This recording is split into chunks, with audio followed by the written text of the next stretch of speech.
We are live. Hello and welcome to the Lyon Show. I'm your host, your favorite business coach, Robert Lyon. Today, we have the great pleasure of talking to Jan. She is a retired entrepreneur and now successful author. She's just amazing at marketing. She has a book called Scale for Success. So, Jane, why don't you tell everybody who you are and what you're all about and what you're up to?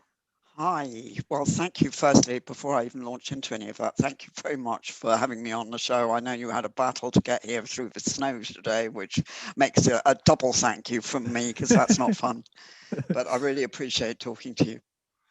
Yeah. So, yes, I'm from the UK, as you can probably hear from my voice, and I have a very long career of many years of running small businesses over here in the UK. But I'm now thoroughly enjoying following my passion because I love to write and I love to love everything about entrepreneurship. So that's what I write about. And I write articles. And as you very kindly said, I have my first book. It's coming out in the UK next week, and it will be out from Kindle next week, but equally in a hardback in the States on the 6th of July. Awesome. That's so cool. So, So what were kind of your beginning small businesses that you started? beginning small businesses, I literally started tiny self-employed businesses initially, doing all sorts of things just to avoid being in work, really. I didn't mind how hard I worked and I didn't mind what I did, providing I didn't have to go to a job. Yeah. So I did lots of sales orientated type stuff, be it whatever, be it selling services as in typing or whatever.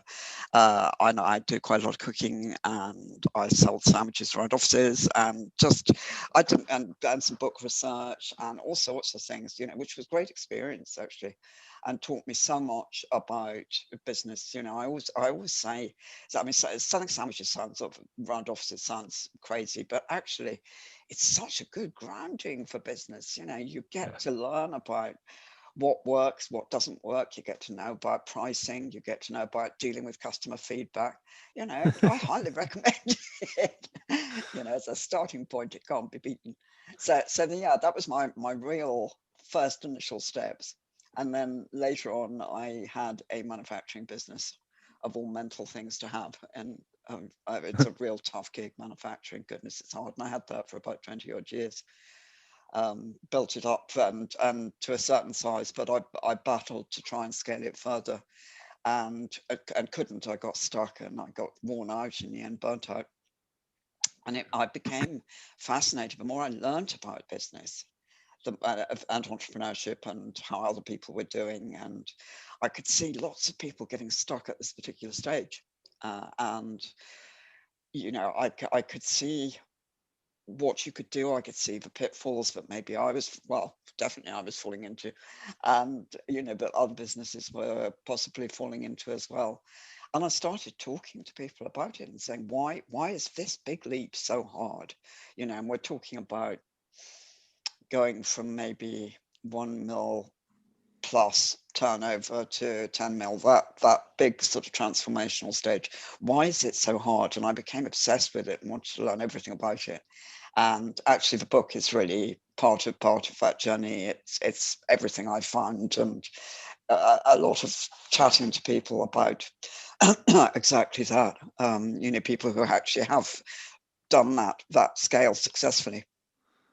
Well, fantastic. So, full disclosure, I am actually transitioning from a manufacturing company to a coaching business model. So Wow, this I is don't pretty blame you. perfect. Yeah. I didn't say that. But it is, isn't it hard? Manufacturing's a really hard It's gig. so hard but it's also something that it's my baby. So I have a real Yeah. hard time letting it go, and it still makes a lot of money for me, but I just don't have the passion that I used to. And No. I keep on trying to automate it and hire people, and they don't do quite as good a job as I want them to do. It's just like such a headache. I love it, and I can't. I kind of want to turn it more into a hobby, and I want to Yeah. strictly focus on a scalable business. But that was the real struggle that I hit. Is like I'm making a lot of money, but now I have so many customers, so many people depending on purchasing, and so many getting on their product. I have no time off, and I really wanted to take the labor intensive out of it and just become somebody who's on the phone and can make money from anywhere. And so as soon as you Oh, said that, it's just like, absolutely oh, fascinating. Yeah. I love it. Yeah, exactly the same issue. It's just so tough with the labour issues and the things that can go wrong, and dealing with that volume of people to produce, something, and yet still dealing with clients and getting stuck in the middle. It's really hard, and I can Yeah. completely understand where you're going and Yeah. why. Yeah, totally. And so I'm excited about business coaching though. I want to help people build a business where they have the long-term thinking, where they have the idea of how they're going to actually get to the point where somebody else will be running the business for Yeah. them, and that's the real dream now, is to build businesses with that already in mind from the very first step. So you can, Um, yeah. And isn't that so key? I mean, because when we've gone through this and sort of got stuck and seen out everything that goes wrong, you can really see that, or I could, that one of the big mistakes from day one was not having that clear path from day one, because otherwise you sort of drift upwards and grow in size, and you get caught in all the labor problems or whatever, and yeah. you're getting bigger, you're getting more orders, but you can't find a way through it, and you're just exhausting yourself. Yeah, like this last Christmas, like just almost killed me. I mean, I made more money selling what I manufacture than I ever have, but it Yeah. was just so draining. Like Yeah. I didn't even want the money anymore. I just wanted No, I a get day that. off, Yeah. and it was just like It is. It's the it most was draining thing in the beautiful. world. It was so Yeah. beautiful to finally get to that point, because I remember back in the day when I was like, oh, if I could only have this really up and going, and now it's up and I going, and know. I I loved mine for many, many years, but it does. It really drains you out in the end. And you just think, anything to get out of this. yeah. But I'm really glad you found something to be so enthused about. It sounds great. Yeah, well, the podcast is blowing up, and then now I'm doing business coaching on top of that, and both Yeah. those are pretty freeing in a way. I kind of got to have a studio for the podcast, so it looks all nice, but I can still kind of go wherever I want, get a hotel or something if I really Yeah. wanted to. Absolutely. And now it's just the process of, do I just kill my business, or do I try and sell it? Which I'll probably try and sell it, but I don't even want to sell it. Like I said, I think it'll become more of a hobby. Like I'll just raise my prices so high that if I sell anything, it'll just be like one thing to do. Don't blame you. I mean, wasn't it fun when it first started and it was that size? I Oh, loved it back then. absolutely. Well, it was Yeah. my first like real successful thing. So I was really able to see the whole process, like to go from nothing. I had less than nothing to a fully successful business. And I had the dream, the drive, the synchronicity of everything just falling in line and it all Wow. working. Yeah. And so anybody listening out there who wants to start a business, like it can happen. It'll work very well if you just keep working the process. But having that extra wheel gear turning towards the end of like automating, outsourcing, hiring a CFO, or just anything like that, that could save you so much stress and heartache down the road. Yeah. And it's just, yeah. So like, as you can hear, I'm pretty passionate about it. Yeah, no, well, that's, as I say, that's really fascinating, because it's exactly the same thing I find, Yeah. and I do think it's particularly hard in manufacturing. I'm not saying other people don't have all sorts of, particular problems, but it is a tough gig. Yeah, it truly is. So let's talk about your book. I'd like to hear all about it, and kind of maybe just start with like how you decided this is what you were going to write. Well, I guess I mean, I was writing a lot of business articles, particularly for one digital publication over here during the last few years I had a business. And, as I was getting worn out, like we were just talking about, this was my happy hour, it wasn't so much hitting the booze, but it was escaping into writing, and it was lovely, and I adored it. And I wrote a lot about what a struggle it was. And as a result, people, I think, identified it. There's an awful lot of writing that's just about how, this is a wonderful way to do it. And somebody who was actually really offloading and having a whale of a time, going, oh, God, what a rotten week I've had, was people were going, oh, yeah, me too. Yeah. So that got me addicted to writing. And, just with more time, when I finally did find my out, I had more time, and for a while I thought I'll do nothing, and then I thought, no, that's not going to work. And I thought, well, it's got to be writing still. And what do I know about, if anything? And it came to the conclusion that I was still fascinated by this leap up and what was going on. And I'd done some investigation, but I could do more. And so I thought, well, if I put together a book which is as much advice as possible for people who are going through that struggle, and the pitfalls I know extremely well, but I'd better get some help with the answers. And so I went out and I sought out either through people I knew or people I found, people with interesting stories to tell and relevant histories for each sort of section of business I was tackling. So if we were talking about sales, I found somebody who was particularly relevant to sales, or I'm not trying to think of this as a manufacturer. Yes, almost actually, because oddly enough, local to you, one of the entrepreneurs in the book is Jeff Fenster of Everbowl, Hmm. the fast food chain, health food chain, Everbowl. Oh, cool. Yeah. And Jeff very kindly did a chapter with me on how he's built his businesses through using a technique called vertical integration, which for anybody who doesn't know listening to it is basically if you're buying something all the time. I mean, in his case, when you were looking at Everbowl, they're expanding very fast, so he needs new premises and needs new buildings built. So, you can subcontract it and solve your problems that way and subcontract a lot. But if you've got it in house, what's the easy answer to get around all that? And that's start a building company, because you're going to, in the end, make lots more money if it's your own and you have control over it and you can do other work as well. And he's built his whole business, I mean, not just that one, but a lot of his career using that particular technique. So that for somebody who has a big supply chain, that is, I mean, it's just one chapter, but it's a particularly interesting approach. So as I say, all these different people with different contributions to tackle anything from supply chains to actually how to keep an eye on the profit, to buying other businesses, experimenting and learning how to buy other businesses, onwards, to marketing, various points of marketing, sales, financing, all the things you go through at those stages, but each with a different entrepreneur and me to guide you. That's so cool. What was it called? It was called vertical something? That's vertical integration. I'm secretly doing that and I didn't even know the word. So I got my if it helps, Jeff says in the book that he didn't know when he started doing it what it was called. Well, I kept hiring copywriters to help me sell stuff from clients and myself. So I just started a copywriting business. Exactly. Yeah, same principle. It makes a lot of sense when you think about it, and yet people don't do it. Yeah, and then I get to find them leads, and then they get to write copy for me, so I can have my projects and still pay them. And it's still figuring it out. It's kind of a headache, just because it's another thing that I got pulling at my attention. But I fell in love with copywriting. I found people that were a lot better at it than me, so I hired them to do it.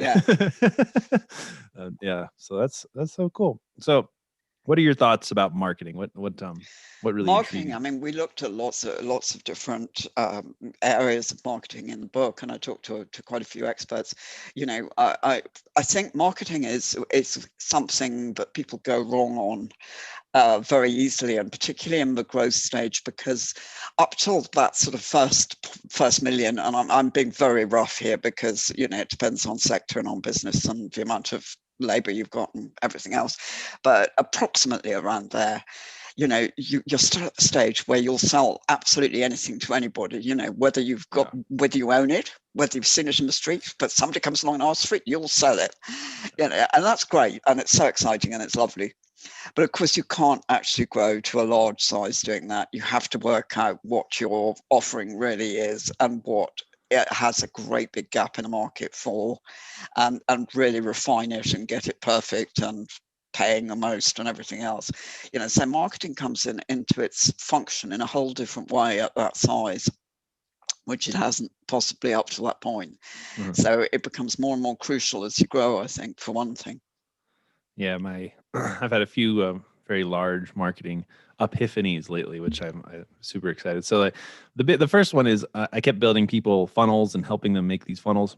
And for some reason, whenever we make the funnel, we would always ask, how is the business journey, how they're going to go, but what is the customer's actual buying journey? We would for some reason miss that. We would for some reason think, oh, if they get into this funnel, they're going to buy because we tell them to. No, they're going to buy because they're ready, they have the money, and it's a right fit. So that was an amazing epiphany, just to flip it on its head, be like, these guys get paid every Friday, then they want to buy because they have so much money. So why don't we just super blow up the ad spend Friday, Saturday, Sunday, cut it off on Monday, because that, and then, well, so the other thing that we've discovered is a lot of the people are spending ads just to go directly, like direct response, directly to sales, directly to make the money. And that's the best way you possibly can, but it's getting harder and harder. Yeah, And the more realistic approach now is to spend money to create a relationship, obviously capture their email, capture their phone number, do whatever you can to just kind of become part of their lives so that you can stay relevant, and then you can keep on selling for the long run. And you always have to have like a high ticket offer at the very back end of everything that you do almost nowadays, because that's how you're going to pay for most of the marketing anyways. You get one person to buy your high end offer, and then it just keeps on propelling the relationship machine. And it's just so much more. absolutely. And oddly enough, as you were talking there, I was thinking, I've got to make clear that much as I love American entrepreneurs, it's not all American entrepreneurs in the book. However, I will mention another one right now. Yeah. And that's for a marketing specialist. Another guy who's in the book is David Meerman Scott. I don't know if you've come across him, but David is a global marketing strategist and multi-author, and his latest book is called Fanocracy. Oh, I have read that book. That's his whole sort of principle of building a fan base rather than when you're doing your marketing, it's actually connecting with people who spread the word for you. This sort of multi-layered brand ambassador principle, if you like, rather than advertising anymore, because people are just disenchanted, I think, with being forced, having stuff forced on them, and they really do want personal recommendation. So he argues that working that whole sort of grandiose network, but it's more than that. It's actually turning them into fans in the same way as he talks about Grateful Dead because he's a massive fan, but in the same way as their fan base immediately have lots in common. And that's what you want your customers to have. They should be able to talk to each other and just recognize each other and build it that way. Well, totally.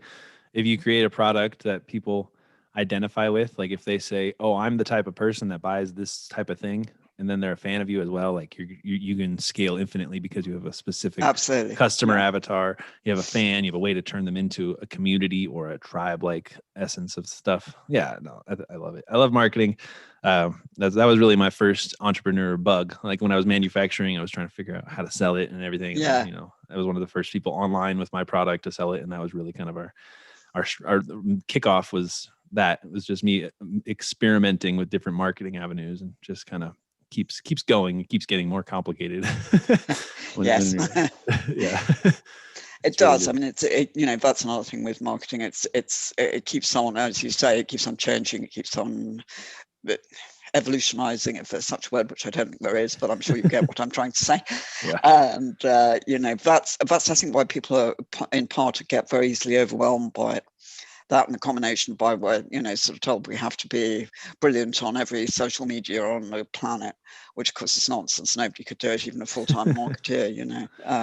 You have to find the right places to where your audience goes, and to hell with the rest of them. Yeah, I know it's hard though, because I want to be everywhere all the time for no reason. It just sucks. Yeah. Good luck with that. I know. How many platforms are there now? I can't remember. Somebody did tell me the other day, and growing all the time. Oh, have you been hit with the Clubhouse? Yeah, I'm on Clubhouse a lot, actually. Yeah.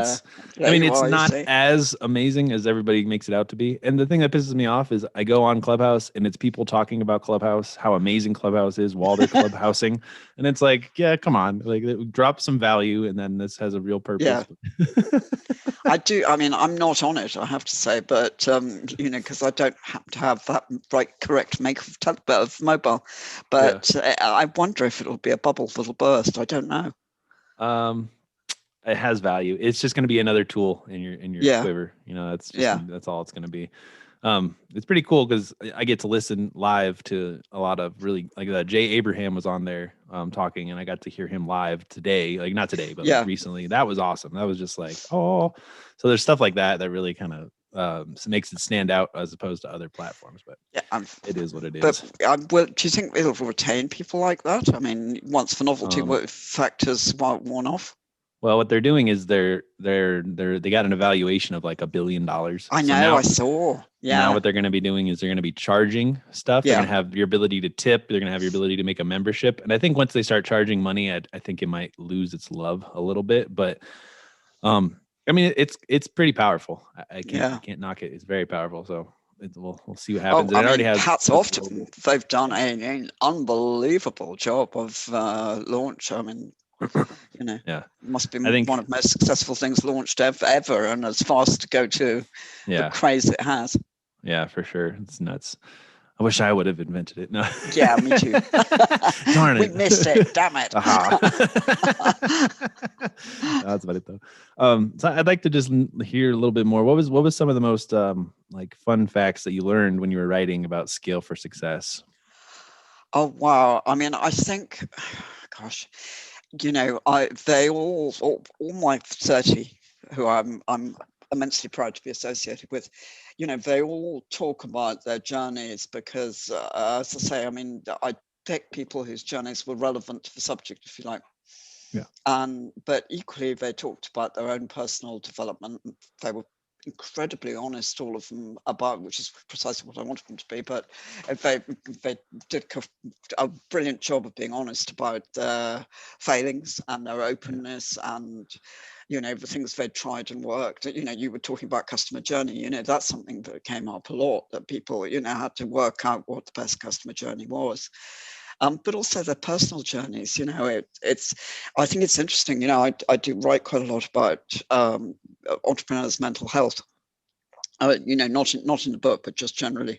And I did some research recently, or found some research. I have to say I didn't do it, but that found that something like 70 something percent of entrepreneurs had a major trauma of some sort in their childhood. Hmm. It could have been a physical or mental, or just an upheaval, family upheaval or something. But it makes for that, sort of, there's some incredible story. But, so many of them, it was certainly true in the book, so many of them had overcome difficulties to get to where they were, that left one, just jaw-droppingly in admiration as to how they'd achieved it. Yeah. So I think it just felt like such a privilege to talk to them all, to be honest. Yeah, As that was the simple as that, joy. I think. That's so cool. So Yeah. did you basically like make a list of all the people you wanted to interview for the book and then just kind of put it all To be together? honest, I started off with people I knew, Hmm. through entrepreneurship in England. And because, the book sort of started forming and then in my mind, and, then I launched into writing it. And only about sort of two-thirds of the way through, I thought, what on earth am I going to do with this thing? How am I going to publish it? Yeah. And I'd better talk to some people about this. And so more as a learning journey, really. I put the submission into Bloomsbury, who, bless them, said, come in and talk to us about it, Cool. which I did, which was an incredible honor in itself. That's But a pretty they big also deal. said, hold on, we're a global firm, so we don't Yeah. want just UK entrepreneurs in here. We want it to go global, and just to include people from across the globe, in the book. So for some of the people, at least, I was just checking the accuracy of the statement. For some of the people, at least, from either the States or Australia that are included, I had to chat around and ask people who they knew, or do a bit of research, and then to put my old telephone sales hat on and see if I could get through the gatekeepers and get them to kindly give some unknown writer from UK some time. Well, that's so cool that it actually all came together. And I mean, I'm excited for the book. So that's Well, good. thank you. I Yeah. am too. That's so cool Incredibly that you excited. got this is your first book? It is, yeah. Wow, and you got it published in like a publishing house and everything, I right? know. That's I know. Isn't cool. that disgustingly lucky? It's good. You did the hard work and you talked to people. I did. I did. This is true. Yeah. But it's still a dream that doesn't happen for a lot of people. So I do feel very privileged. Yeah. Well, success is in your title, and I'm all about the listeners' success and them like achieving. Is there anything that we haven't discussed that you think is a real key to success? I think, I'm thinking what you and I were talking about at the beginning of this conversation. I think possibly looking after yourself is something that entrepreneurs tend to overlook, we're focused on building that business and bashing away and thinking it'll come right soon. And we overlook that part of growing the business is part of growing us. And that means stepping back, taking care of us, learning, and prioritizing us as a bit of a special commodity. And we're not very good at saying that or doing that for ourselves. I think we tend to just muck in and, work all the hours and everything else. Yeah. And my advice would be to treat yourself a bit specially. That's awesome advice, and I need to hear that as much as possible. So I appreciate you saying that. Everybody else too. So why don't you tell all the listeners kind of the best place to buy your book, or where to find it online, or where to find Absolutely. I mean, it's on Amazon. You can get it you can get the Kindle as of next week, and you can pre-order it now. I would imagine you can pre-order the hardback, but it will be a little bit of a wait for the listeners over there. But you can get it from Bloomsbury, you can order it from Barnes and Noble, you can order it from Amazon, you name it. It's cool. So it's just pretty much everywhere books are sold. It's going to be. Yeah. That's so fantastic. Yeah, this will probably be out in a couple weeks, so it'll probably be live by then. That's so cool. And yeah, I just really appreciate you coming on today. It was just such a pleasure. My pleasure entirely. It's lovely to meet you and talk to your listeners. Yeah, you're a rock star. So everybody listening, go buy the book. I really appreciate you for investing and listening to us chat. And it was such amazing time, golden nuggets everywhere. And I think everybody learned a little bit. So thank you so much. Thank you.